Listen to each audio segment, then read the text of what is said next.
buildings could be out like that, in the inside they're soft. Can we explore construction methodologies that allow more social equity? Can we use materials that have less embodied energy?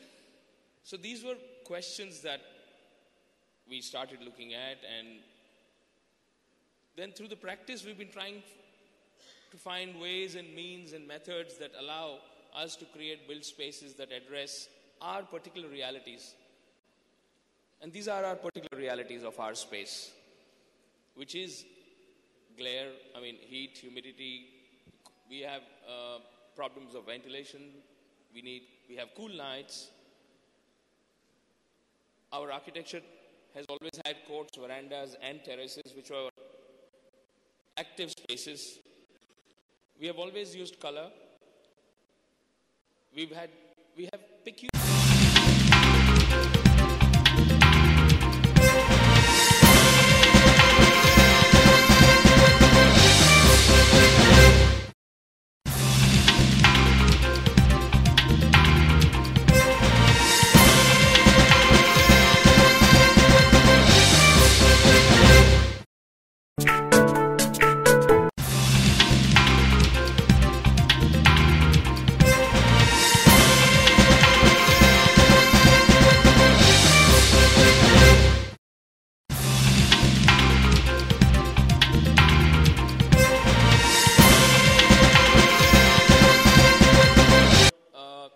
The computers potentially, but they couldn't afford the air conditioning and other kinds of paraphernalia that was required to keep them working.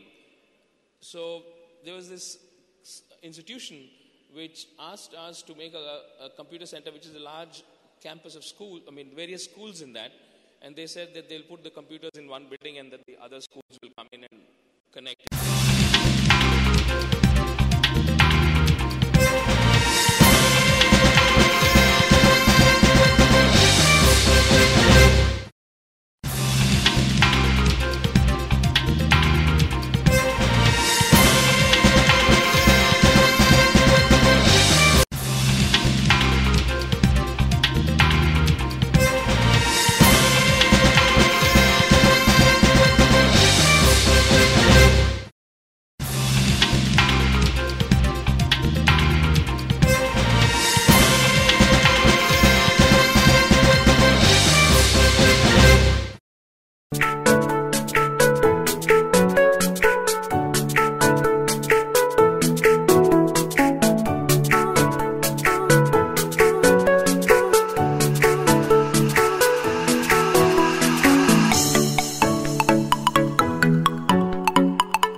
Has been founded in 2012 by Mr. Jai Krishna Sir in Hyderabad, which is in the whole Telangana state, and we are also planning to establish more such wonderful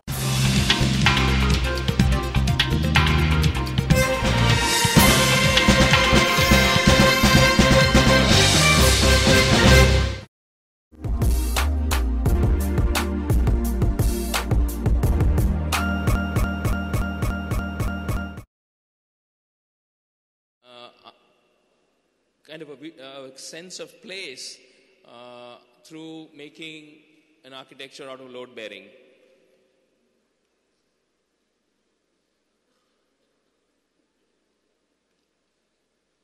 So this is basically how the court, when it was not covered, if you see this, and then when the court just got covered with a normal a gray white fabric, and the kind of light that you get, and this is how the court gets covered, and it becomes a very interesting space. This is the insides of the same space. So in here, this is where the light comes in indirectly onto the corridor, and then through that filters into the office, which is somewhere here. We were also very excited with doing various kinds of experiments with a lot of material. So we used, it's a whole product design that we designed the whole staircase and executed. This second crop of projects is basically refurbishment projects, which we did in about. This is an interesting story. Basically, in 2000 we bought an old house, and we thought we'll, as usual, we'll remove the house and we will make a new piece of architecture. And when you're young, you have certain dreams and you have certain aspirations towards. Especially when you're an architect, you overdo that. So then we thought we'll observe the house and then we'll take some time and figure out. So 2 months later, we decide that okay, maybe if we start sleeping there and then wake up and see how the mornings are, and then we'll know better what to deal with it. Soon it took about. Then we started having morning breakfast, and soon we moved in, and then we said maybe 2 years later we'll know exactly what to do here. And those 2 years became 10 years, and then we knew exactly what to do. We didn't want to remove it. And so we ended up renovating this house, and that's what I'll share with you. So this was the old plan. It was a simple box. It was in a little bad shape, but so the red and the yellow, we changed a few walls, kept the structural walls. This is basically a common wall between the other house and this house. And so first things we did was we made a court. We built this wall, made a court in the house, which is on the entrance. And over lower floor, we made more like a veranda. So the lower floor kind of opens out. And then this is the upper floors. We put a terrace garden a vegetable garden on top, where half the terrace was vegetable garden, half the terrace is a rainwater harvesting system. We removed all the plaster and put lime.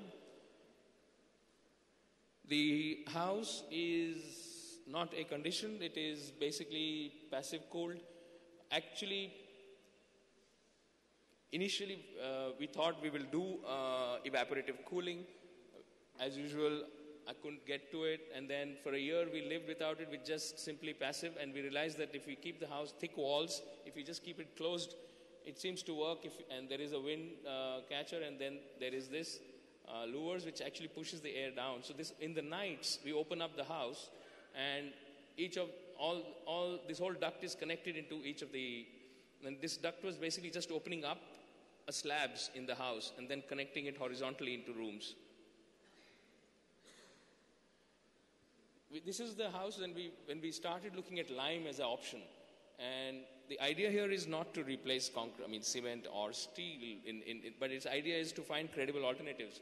So we thought lime is a very interesting option where we could look at thermal comfort. So we were trying experiments in lime. We tried to mix various colors with lime and to get colors out of normal herbs. And you actually get these kind of beautiful colors. This is the terrace. The terrace is very successful, where it's in about 11 inches of soil. And the banana is in the lower court. The brinjal and the other stuff grows on the top. The top part is a study, which opens onto the vegetable garden on that side. The upper roof, the roof above this space, is basically the rainwater harvesting roof. So if you look at this plan, it will give you an idea. All the water in this house is recycled. So we drink rainwater, which is from this terrace. Some vegetables, we are successful here. It doesn't necessarily take care of the whole need.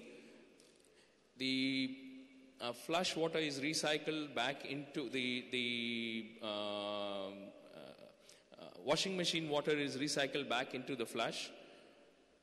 Then there are all the rain that pours on this little piece of land is put back into the earth, which is not used for rainwater harvesting.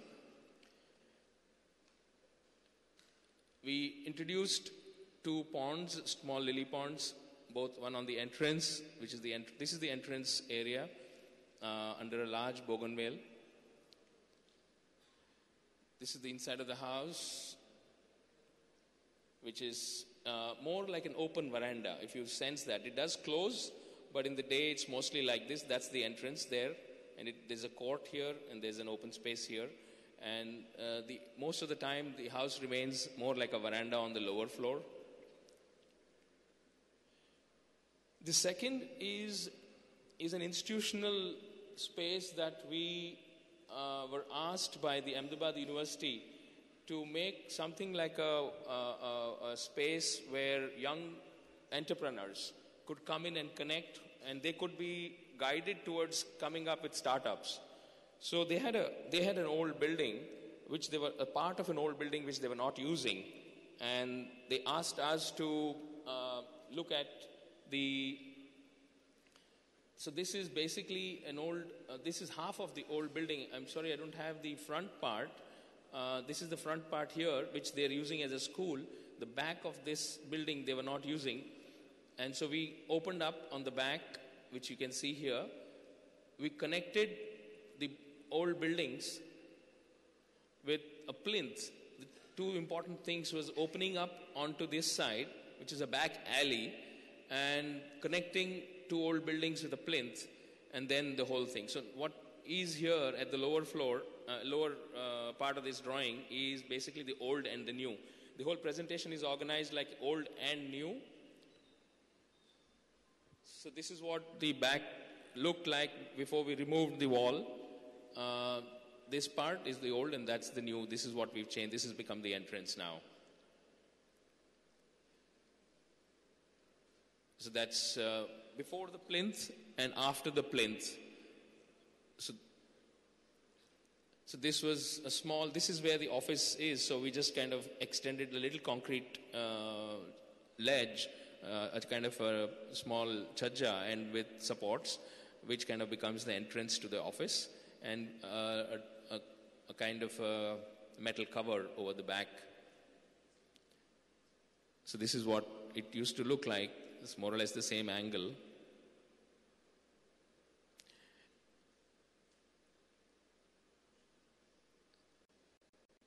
So this facade was opened up, basically. You opened up this facade on the ground, you made a plinth, and the building could, basically the spaces could come out onto the plinth. So this is what there is, this is the plinth that sits in between these two. This is the back. So if you notice, this was actually the corridor.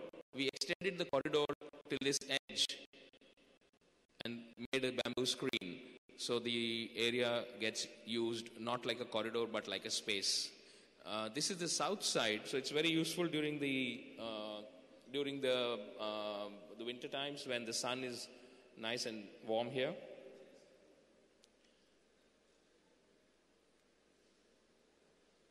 So this is how the windows got opened up, became doors. These are metal windows that were recycled back. This is the inside shot before and after. How this space where the blackboard used to be of the old school, we opened it up so that all the rooms got connected in a length.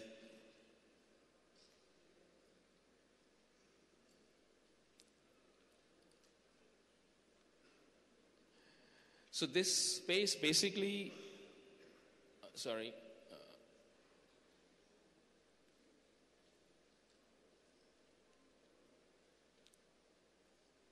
So yeah, I just wanted to, Yeah, I just wanted to talk about that the spaces in both those houses really adapted to the conditions around them with very few minimal design moves. We didn't need to do much. And I think the point here, especially because there are a lot of students here, that there is a lot of potential in being able to observe with minimal changes that you can actually give life to a space. This is about 4 years ago, we started building our own office and studio. And it's on a small plot of land near where we live. So, again, today we run an office which is an architect's office. My wife, she's a graphic designer, but now she doesn't run her practice. She runs an NGO. so which operates from the first floor of this space, and we use this ground basement, and the middle is the common floor. But then we were thinking then, what is the plan type that could potentially work for anything else in time? So we are putting up a building which will have a life of 50 years plus minimum. But if the function of that building is going to be about 20 years, then does one design a building that is redundant because it's so specifically designed for a function? Or can it have life beyond the specificity of a function? So that was a long debate we had. And the result of that was that we said, let's make it as simple as possible. And we'll just have 2 blocks. We'll have a service core and something that can work beyond what this practice may be in time.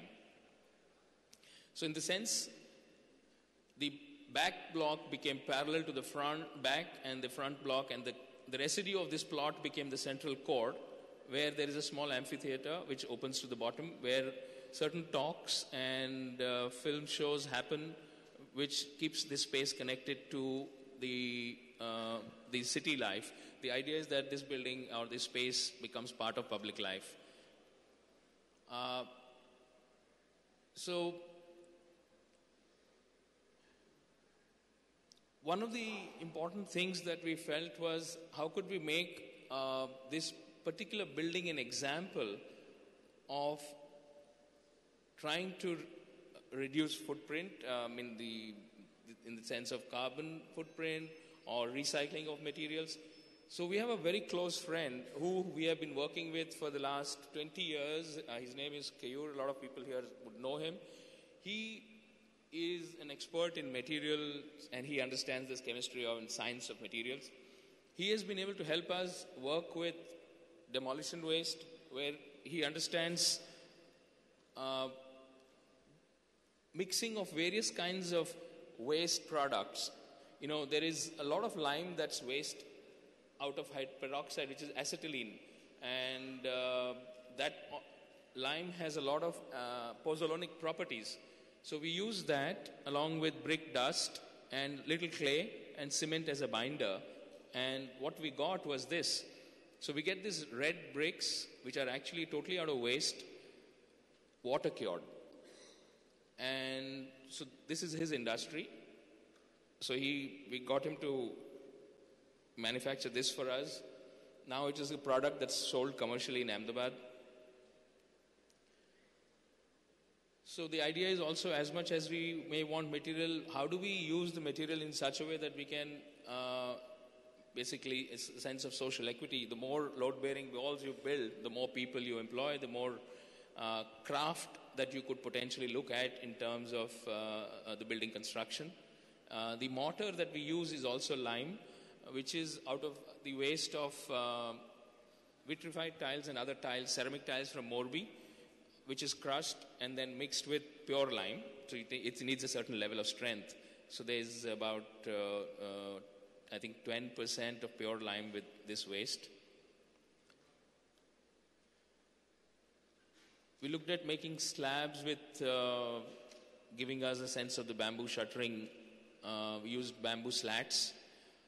We took care when we laid the slab, because one of the biggest problems is we lay the slabs and then we put again normally 75 mm, which is mortar and tile, to again finish the floor. So, but if we are a little particular about casting slabs, we can actually get flat slabs on top. You have to be a little more particular. And what we did was, we were a little particular. We managed to get a decent level, and we did use a minor machine just for a little bump here and there. But overall, all we did for floor finish, which we did after all the building was complete, was a 5 mm layer of mortar, colored mortar basically, red oxide and cement, which is basically put on top of the concrete slab. Now, yes, this is not necessarily a technically perfect thing. Yes, there are cracks.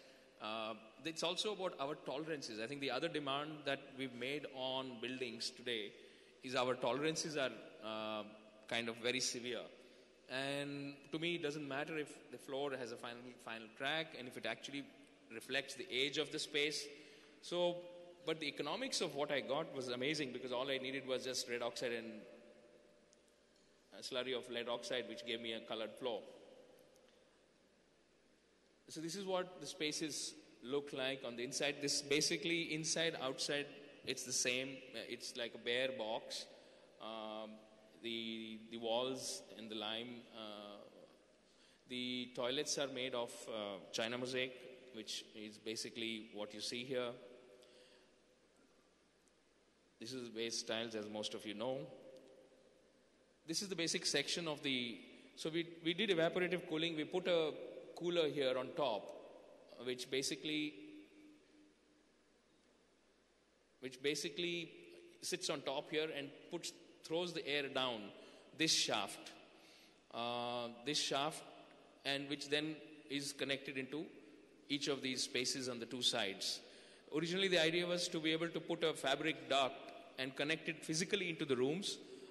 We've realized that as of now, we don't seem to need it. So we're just throwing the air down as it reaches down. As the cooler air reaches down, it works. And wherever we could do, whatever we could do with material, all the wood used in this office is old wood, which is basically what is called Arjun or Sadar, and it is used in old houses for beams, very hard wood. We also looked at the overall sense of this place in terms of the climate. We live in a very hot, this space is very hot and dry. So it's a huge glare. Most of the time, 9 months to 10 months, the glare is very, very strong. So just like that, yeah. So we put a bamboo jali. This bamboo is basically more like a lathi. It's a solid bamboo. And it's a screen that forms on all the outside of the building. There's a water recycling system where there's rainwater as well as fresh water, percolation pits. There's basically septic tank, which then it basically cleans up the water. It just sends clean water out to...